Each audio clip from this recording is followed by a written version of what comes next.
मैं मज़ीद सिंध के मसाइल पे बात नहीं करूँगा। मैं इस पे बात करूँगा कि ये क्यों है ऐसा। 75 ईयर्स ऑफ इंडिपेंडेंस, अगर इस दौरान हम गुर्बत नहीं ख़त्म कर सके, तालीम नहीं दे सके सबको, पीने का साफ़ पानी नहीं दे सके, इसके बावजूद कि हर साल करोड़ों रुपए का बजट बनता है और लाखों करोड़ों डॉलर इमदाद मिलती है बाहर से, तो मैं तो एक ही नतीजे पे पहुंचा हूं कि ये दानिस्ता है। It is deliberate. How else can you explain this? मेरा बहुत फील्ड वर्क है रिसर्च के हवाले से। कोई ऐसा डिस्ट्रिक्ट नहीं है पाकिस्तान में जहां मैं नहीं गया हूं, और सिंध से भी बहुत अच्छी तरह वाकिफ़ हूँ। बहुत दफ़ा जब हम जाते हैं तो वहाँ के जो लोकल MNA या MPA होते हैं वो दावत देते हैं अपने घर पे। वहाँ दावत में हमें समझ नहीं आता कौन सी डिश लें और कौन सी न लें। पूरी एक लाइन लगी होती है, लेकिन उनके महलों के दीवार के बाहर एक गुर्बत की कहानी होती है, जहाँ लोगों के पास न सीधा घर है, न तालीम है, न कपड़े पहने हैं, जूते बच्चे बगैर जूतों के हैं। बहुत सारे गाँव में मैंने देखा है जो छोटे लड़के होते हैं वो अपनी अम्मा और बड़ी बहन का कुर्ता पहनते हैं, क्योंकि उनके पास ट्राउज़र पतलून के पैसे नहीं होते। ये बहुत जगह हमने देखा है। ऐसा क्यों है? बात यह है कि सिंध में बहुत तब्दीली आई है over the last 40 years at least. मेरा जो वर्किंग करियर है उस दौरान एक बहुत बड़ी मिडिल क्लास डेवलप हुई है सिंध में, और मुझे यकीन है कि 99% लोग इस हॉल में जो बैठे हैं सब मिडिल क्लास से ताल्लुक़ रखते हैं। But this middle class does not have a political voice. सियासत जो है वो वडेरों और पीरों के हाथ में है। सुबह हमने सुना परवेज़ इब्तदाई को कहते हुए कि the revolution of ideas is the most powerful. I think that is what is required. I think the Sindh's intelligentsia that is sitting here and the people need to ask who represents them and do they really represent them. I just want to put some facts before you.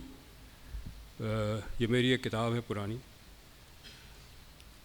District wise analysis है of land tenure systems, जहाँ पर ज़मीन की तकसीम ज़्यादा है यानी मुनसिफाना है, और वो डिस्ट्रिक्ट्स जहाँ पर बहुत नैरो ओनरशिप है ज़मीन की।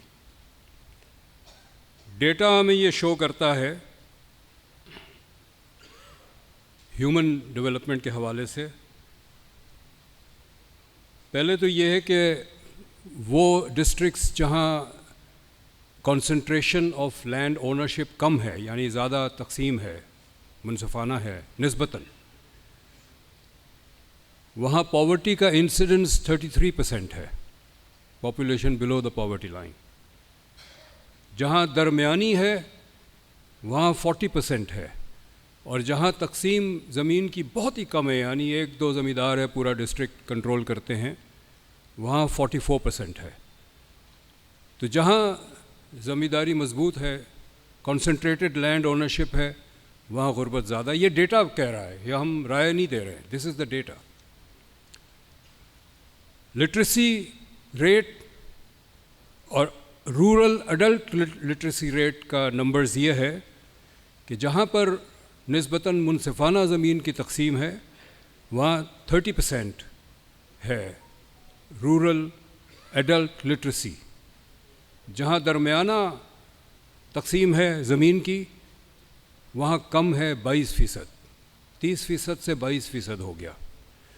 और जहाँ बहुत कम ज़मीन की तकसीम है, 1-2 लैंड ओनर्स हैं जो ज़मीन को कंट्रोल करते हैं उस डिस्ट्रिक्ट में, वहाँ रूरल अडल्ट्रेसी रेट 15% है, half of what it is in the मोर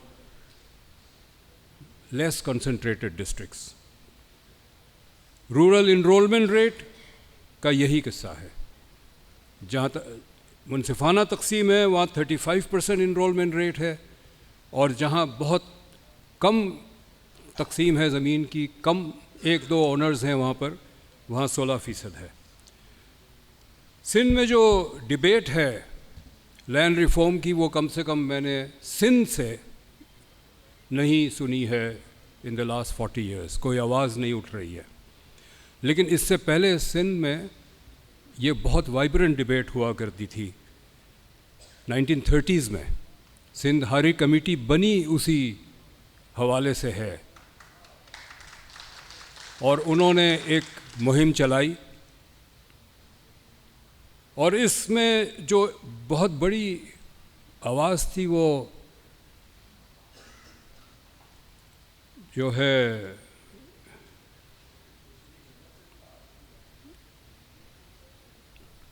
कुछ उनके जो रेजोल्यूशंस और वो है पढ़ता हूँ।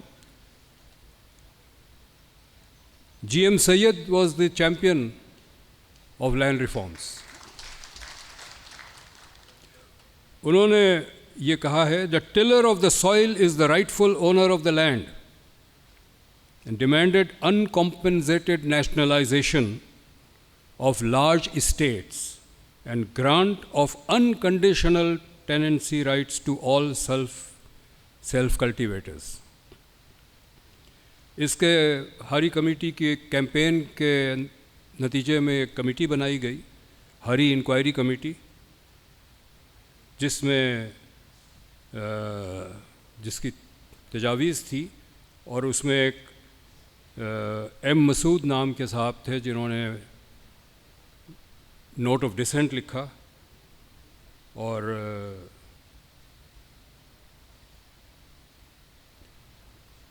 ये जो डिबेट है वो 1930s में इंडिजिनस सोर्सेस से अराइज हुई थी for land reforms, for a more just distribution of land ownership, and that debate has died.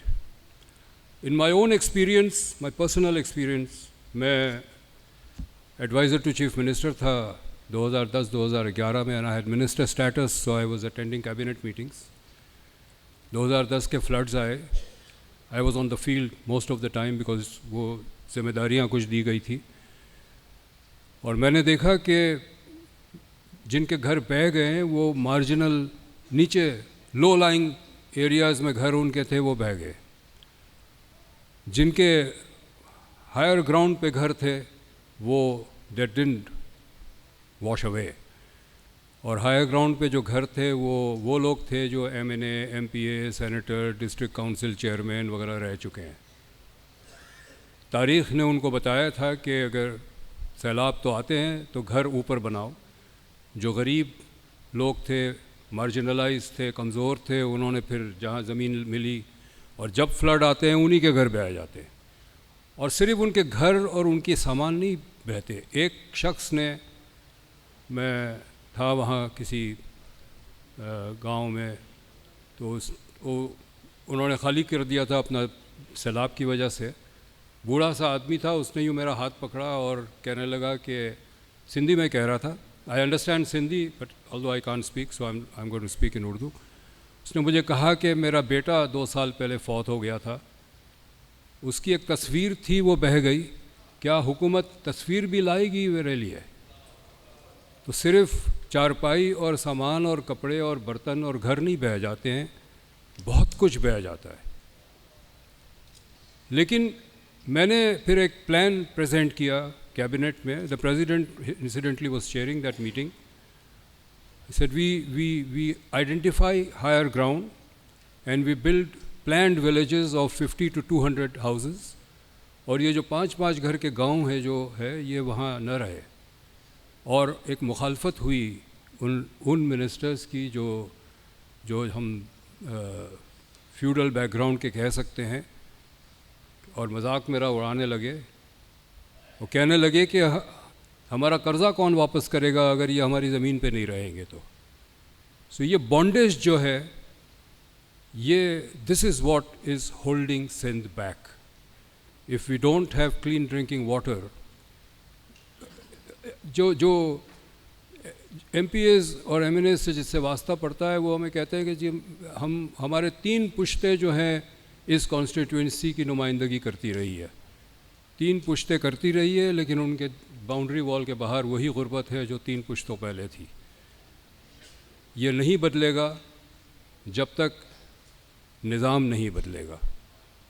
हम आज जो बातें सुन रहे हैं वो 5 साल पहले भी सुनी हैं और 25 साल पहले भी मैंने सुनी है, और अगर हम सिर्फ यही करते रहें, मातम करते रहे, तो अगले 25 साल के बाद भी यही सुनेंगे। लेकिन you have to break the mould.